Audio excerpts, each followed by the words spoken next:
وەکە برێز عەبدولمەجید خەلەف دەسەرۆکێ گەرینەندەیە چاندێ لە پارێزگا حەسەکێ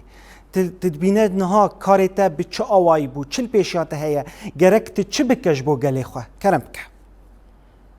gelek spas cardin xwe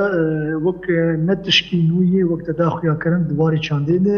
erkê me yê gerbarkî giran gelek li ser milê me yê em barê vî miletî rakin barê vî gelî rakin pa awayekî bi tiştekî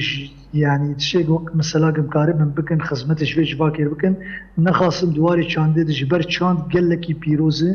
û gelekî bi nerxê û diriya çandê re bikarin gelek tiştan guhertinê mezin çêkin. Başa Birêz Abdulmecîd yanî pirsek minî girîng heye rastî ji bo desteya çandê em karin bêjin êdî desteya çandê ket mijaran integrasyonê de bû gerînendeya çandê yani em karin bêjin desteya çandê nema niha navê gerînendeya çandê te ev xalcimer zelal kirba desteya çandê wek kar û erk eweya hatidî gelkî karekî pîroz bû baş kar û xebatê xwe kirin li ser demekê dirêj yani karin bê zêdî 10 sala bû keda we hevala pîrozê destê wa san bi saeta wa xweş yani wek nihaka jî wek te daxuya kirin li gor integrasyonê hat guhertin bû rêveberî yanî li parêzgeha Hesekê ew jî berê te dî ew ev kare bi vê me şopand wek saziyê çandê li bajara çim bêjin Amûdexan şo dêrkin bêlan bête tiştin min henijana bêjin bajar wek mînakem bêjin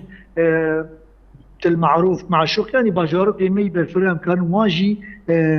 بفعالين يعني واجي